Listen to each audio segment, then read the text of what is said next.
We come from different worlds. One of us, Mazi Nnamdi Okwu, was born in Biafra as a Biafran and now sits in a prison cell built to silence him.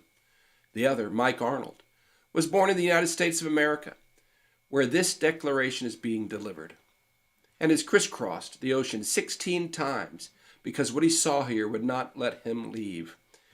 We do not walk the same road, yet we have arrived at the same conviction. Today we speak as one to every person of conscience on this land, every tribe, every region, every faith. We share one enemy and one future. When darkness covers a people, when truth tellers are jailed, when a government's full-time work is hiding mass graves, that is the hour when boldly speaking truth can topple tyrants and set the people free. That hour is now. It is time to rise. The hour demands it. The scale of suffering is staggering. Hundreds of thousands killed in recent decades alone. Millions displaced from their ancestral homes. The darkness has many faces. The historical legacy of jihadist conquest, Boko Haram, ISIS affiliates, armed Fulani militias, lobbyists in Washington, and tyrants in Aso Rock who enrich themselves while denying the dead. By 1900, the Sokoto Caliphate was among the largest slave societies in modern history. The genocidal Biafran-Nigerian War claimed some 3.6 million lives, according to official estimates, with Irish missionaries putting the figure closer to 5 million, many through starvation. Since 2009, credible reports document more than 180,000 deaths, more than 19,000 churches burned or destroyed, and the displacement of as many as 10 to 12 million people from their ancestral homes. Children grow up in squalid camps the regime denies exist, surrounded by the ideology that murdered their parents. This is not farmer-herder conflict, not climate change, not a misunderstanding. This is conquest, one of the longest patterns of targeted violence and displacement in modern history. It ends now. The violence is not inevitable. It is the result of choices that could be confronted and reversed by the sovereign will of the people. We hold these truths. Every human being on this land, every tribe, every tongue, every faith, is made in the image of God and possesses inherent dignity and the right to life, liberty, and self-determination. Every person has the right to live in peace in the home of their fathers. The displaced must return home. Their safe return and full restoration come before all other national work. Until they are home safe, with justice and restitution, nothing else is finished. We acknowledge without hesitation or qualification the pain, suffering, and injustice endured by the oppressed of every tribe, every ethnic group, and every region across this land. No community holds a monopoly on grief. From north to south, east to west, millions have borne the weight of violence, corruption, neglect, and broken promises. Their blood, their tears, and their stolen futures cry out for justice, just the same. They too are entitled to freedom, dignity, and security, no less than any Biafran, no less than any Nigerian. We do not seek liberty for our one people alone, but for all who suffer under injustice. The society we demand is one rooted in freedom, equity, justice, fairness, and the uncompromising supremacy of the rule of law. These ideals are not optional. They are irreducible, non-negotiable, and the minimum standard we demand from those who govern and from ourselves. A government is legitimate only with the consent of the governed. When it arms killers, bulldozes camps of displaced citizens, and pays foreign press agents to deny mass graves, it has lost the right to govern. Self-determination is not a crime. It is a fundamental, inalienable right enshrined in the supreme law of the land and in binding international instruments solemnly ratified by Nigeria herself. Nigeria's constitution, the apex legal instrument of the Federal Republic, declares in unambiguous terms that sovereignty and power belong to the people. not to any cabal that looted and rigged its way to Abuja. Beneath the Constitution sits the African Charter on Human and People's Rights, which occupies the second highest position in the hierarchy of Nigerian law. What makes this even more damning is an innocuous but explosive provision in Nigeria's own Terrorism Prevention and Prohibition Act 2022. Section 2, subsection 3F expressly provides that any act which constitutes a breach of the African Charter on Human and People's Rights is, by that very fact, an act of terrorism under Nigerian law. Let the world hear this clearly. Article 20 of the African Charter guarantees the right of self-determination, and the continued systematic violation of this right against Biafrans and all other Nigerians, including the persecution and imprisonment of Mazi Nnamdi Okwukanu, places the Nigerian state in direct, self-inflicted violation of its own anti-terrorism legislation. The regime that accuses others of terrorism is itself culpable of inflicting terrorist acts upon a people peacefully demanding their God-given and constitutionally protected rights. A free vote is not violence.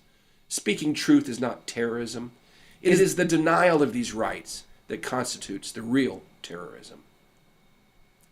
No ideology that demands death for words, death for faith, or death for tribe has any claim on the future of this land or any other. The wealth under this ground belongs to the people who live on it. Every barrel taken under cover of massacre is theft. Every kilogram of ore dug from under the homes of the displaced is soaked in innocent blood. Every dollar that flows to foreign accounts while children starve is theft. No one is coming to save us. No outside power will hand us our freedom. No foreign capital will grant us our wishes. Waiting for rescue is colonial thinking, a habit of the chained mind. The world may help. It may not. We do not wait. Power is never given. It is built. It is taken. The cost. Freedom is not free. It never has been. It will not be now. Those who broke the chains of apartheid did not do it by waiting. Those who faced dogs and hoses in Birmingham did not do it by hoping. Those who walked to the sea at Dundee did not do it by asking permission. They counted the cost. Many paid it. The world changed. Now is the hour for this land. How we fight determines what we build. We do not call for violence or vengeance. We do not call for chaos. We reject the methods of those we oppose, because no true freedom has ever been won with unjust hands. But we are not pacifists. Every people has the God-given right to defend its life, protect its families, and secure its communities, with overwhelming lethal force if the moment demands it. We affirm that right without apology and without condition. Peace is not passivity. Peace is strength under restraint. We reject not force, but unjust aggression. We refuse revenge that poisons every cause it enters. There's a wide line between defending the living and becoming what we oppose. Know that line. Walk it. Hold it. We call for courage to name evil in your village, your church, your house, your government, in your own thoughts when fear whispers that silence is safer. We call for real unity. Every soul of conscience on this land suffers under the same darkness. Do not let it continue to divide us. Stand together or fall apart alone. To our Biafran brothers and sisters, public infighting must end. Every perceived division among you is a gift to the darkness. Every faction fighting another faction is doing the enemy's work for him.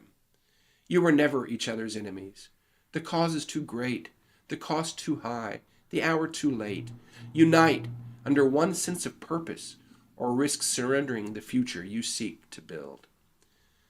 We call for courageous, coordinated, disciplined, and unrelenting resistance, peaceful where possible, defensive where necessary, in the streets, at the ballot box, in every international forum, in every courtroom that will hear the evidence, in every church and mosque silent too long, Online and on the ground, darkness rules by your silence and fear.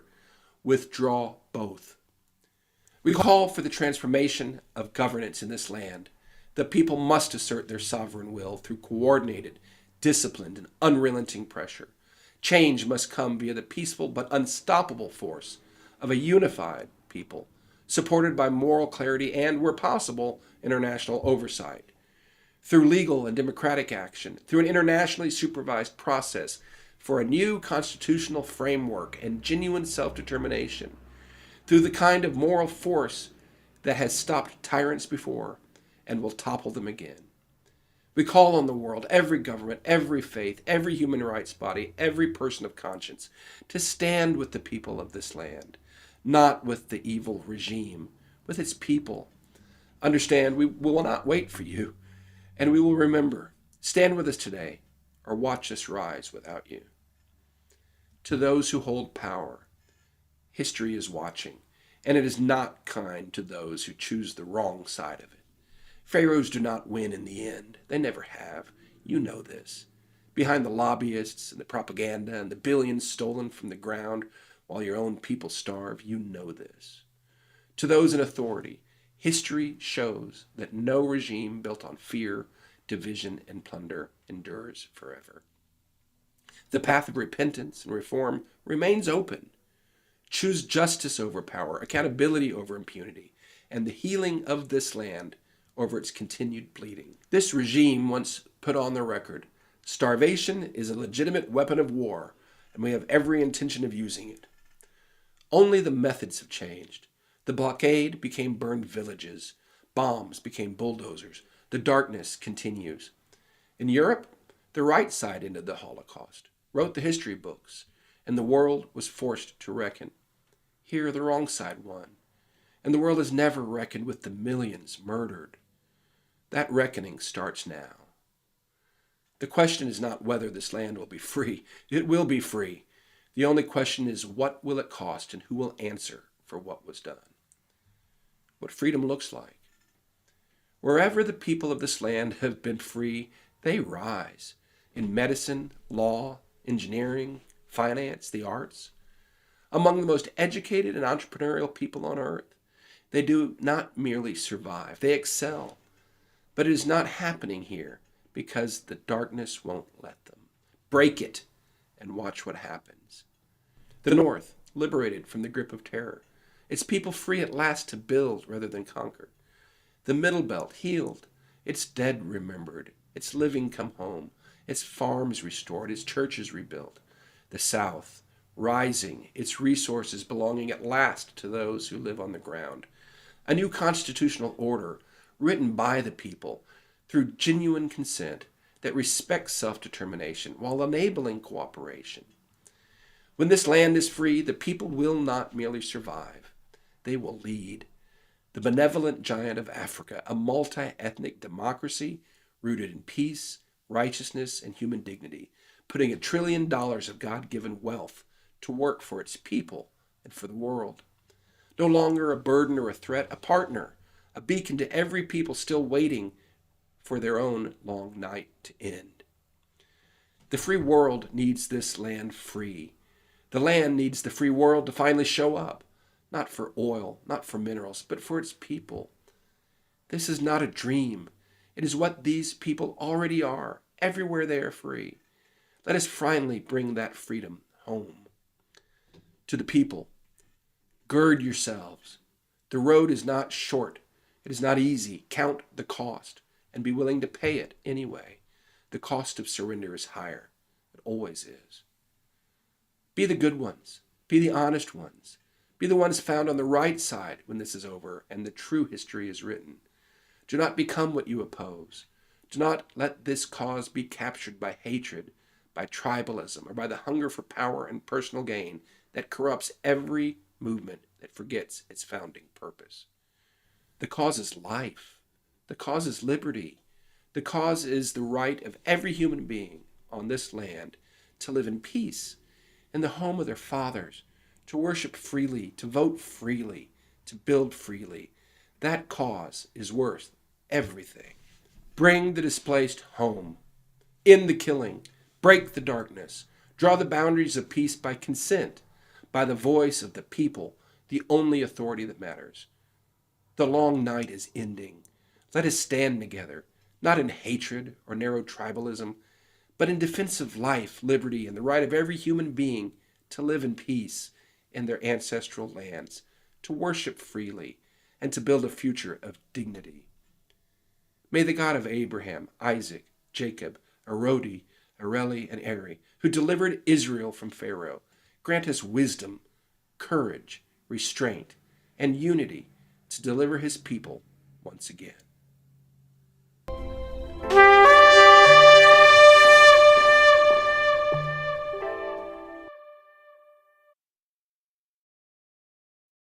Yeah, yeah, yeah, yeah, yo, yo, yo, yo, yo. Hold up, hold up, hold up. Yo, yo, yo, yo, yo, hold up. There's a cookie jar on the table, sweet on the outside, but baked with blood. Who owns the jar? Who eats while the people starve? From Kandahar to Kaduna, Beijing to Borno, their fingerprints are everywhere, but the people still rise. Stranglehold, let the people breathe. Hands inside the cookie jar, greedy bloodstained thieves. Stranglehold, we will break the chain. Africa is not your minefield, the people will rise again. Terrorists with twisted scripture, axes raised, children cry. China signs the contract, then digs until the rivers die. Britain drew the borderlines, then watched Biafra burn. And Obama lit the fuse, pretending not to turn. Militants funded quietly, leaders bought with gold. Youth lost in undertow, the old dreams growing cold. They call it policy, but it's just a mask for theft. They drain the veins of nations, then blame the ones left. Stranglehold, let the people breathe. Cookie jar, full of stolen dreams. Stranglehold, no more foreign chains. We are the children of fire, we are the storm unchained. We are the children of fire, we are the storm unchained. Yeah. Africa is not your dumping ground, we are not your battery pack. Our sons are not your soldiers, our daughters are not your statistics. We see you, World Bank, we see you, shell corporations. You eat with both hands while our mouths stay empty. Hey. While our mouths stay empty. Who trained the killers in the camps? Who mapped their minds and made the deals? Who holds the data, the oil, the keys, but leaves the people bound and kneeling? The land is rich, but they say we're poor. The youth are bright, but blocked at the door. The spirit is strong, but choked at the throat by foreign hands in bloody cold. Stranglehold, the lion wakes. Cookie jar, we bake our own bread. Stranglehold, oh, the noose is snapping. Oh, yeah, yeah, yeah. The people you chained are now marching. No, no, no, no, no, no. Yo, yo, yo, yo, yo, yo, yo, yo, yeah.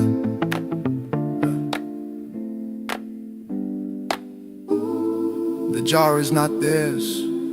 The hands do not belong. But the people